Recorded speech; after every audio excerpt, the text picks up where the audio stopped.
Howdy folks, Nathan Adlin here with the Fast Lane car, and aluminum, all of it, aluminum. Even the engine, which is a supercharged V6, is aluminum.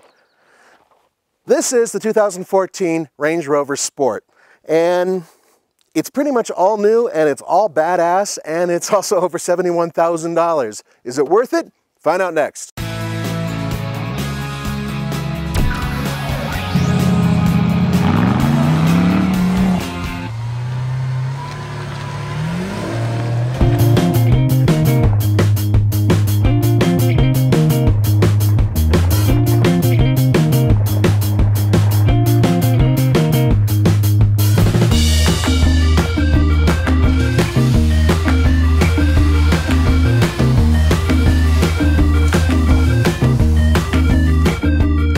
I'll tell you one thing, this baby's got it where it counts, especially under the hood.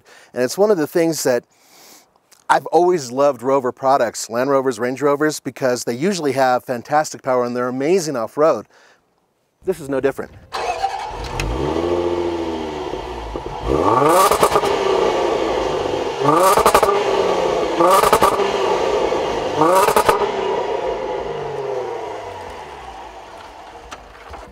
It sounds better on the road. It still has a nice little rasp to it when you really hit it. So check this out, 19 miles per gallon combined. That's pretty good. It's 17 city, 23 highway. If it was a little bit better, that'd be awesome because that means more range. But considering the fact that this thing is so powerful, so fast, and so off-road capable, that's not bad.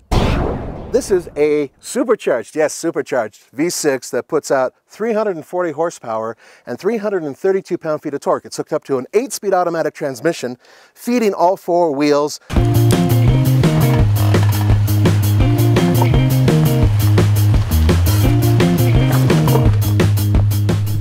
Man, they build a good truck.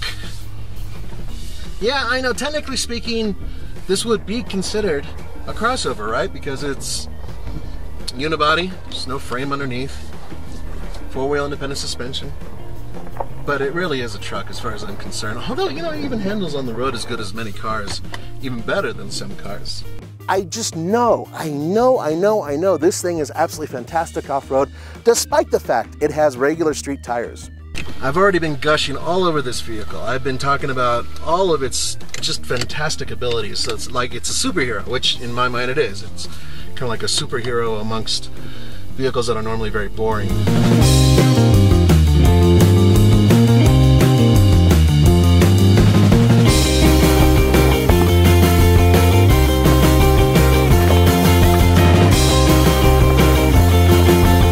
Yes, I love it, but I am willing to concede a few things, one of which is that headroom for a big off-road vehicle, not very good.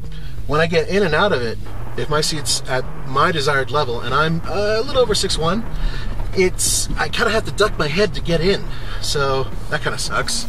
And then, of course, there's the whole thing about overall passenger space. It's okay.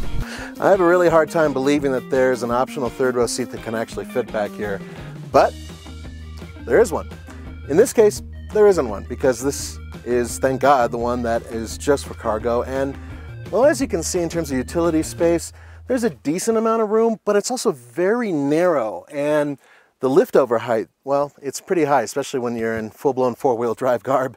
But the good news is that there is a storage area underneath, right here, which has mostly tire, but there's a little bit of room for other stuff. And on top of that, there's also tie downs, and the seats obviously fold flat. So it does have some pretty good utility room. However, if you really want more space, then you're going to have to work your way up to the big Range Rover.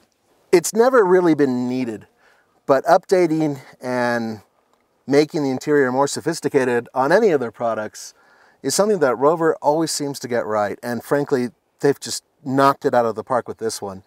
It's tasteful, yet it's just not overwrought. I am so sick and tired of people putting too much chrome and too much wood on places that frankly aren't needed, aren't necessary. And in this particular case, it is necessary because there's just little tiny bits here and there.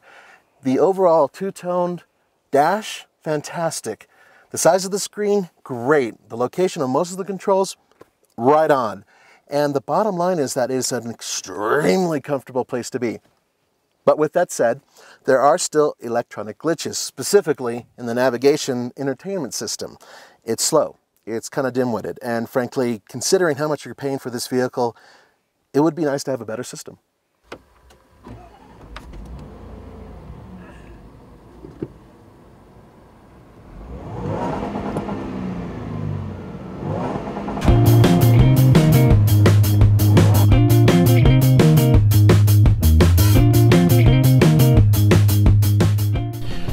I like the fact that the supercharger spools up in such a gradual way, so you're not putting your pedal part of the way down and getting too much power, right? It's like just gently spools up, and it kind of reminds me of the way a diesel would be, except for rather than getting the torque super low, it feels like you got to go a little bit higher to really get that perfect torque.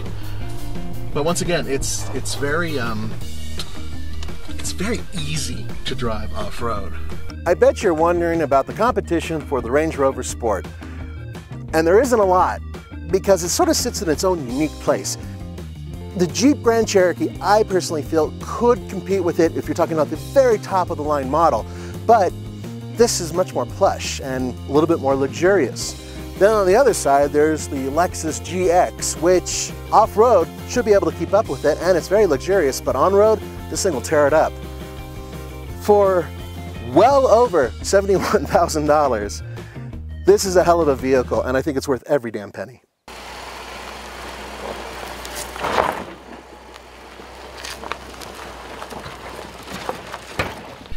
I'm not a big fan of the tires. They're not bad. They do great on the street, and I've had this same Michelin radial on snow, and it worked fine. But off-road, it's probably the weakest link of this vehicle. And those are 20s, dude. Big wheels. But they look good, you know. I'm fresh pimping. I get sprung when I look at the back end of this because it's got back. It's a sexist. It's a sexist, sexy vehicle. I got it to slip a little tiny bit. That's about as good as it's going to get. And once again, that's really the tires. Everything else is just working fine for that.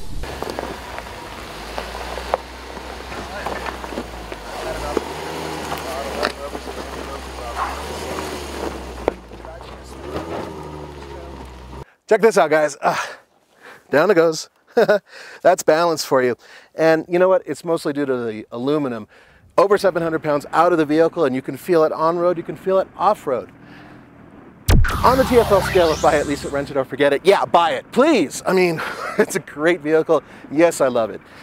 I can't think of too many negatives. I tried, and I really can't come up with many. Yes, it's over $73,000 as tested, but look what you get for the money. And just as importantly, look what you don't get. You don't get anything stodgy, you don't get anything boring, you don't get anything that's useless. You can drive it every day as a car, and then take it off-road and just beat the crap out of anything that's out there. Don't forget to go to tflcar.com for news, views, and reviews. For the Fast Lane Car, this is Nathan Adlin saying adios. Away I go.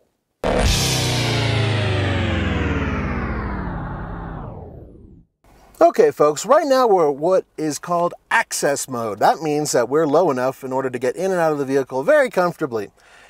We're going to go up to regular mode, which is 7.9 inches. So away we go. Should be doing it right now. And I'm pushing the button. There we go. This is normal height. Now, maximum height for off-roading is 10.4 inches. So let's hit that now. Should be going up right about now. Now, if you're wondering if I can slam this thing and jump up and down, because I am a vato and that's what I like to do, no, you can't really do that with this. There we go, 10.4 inches.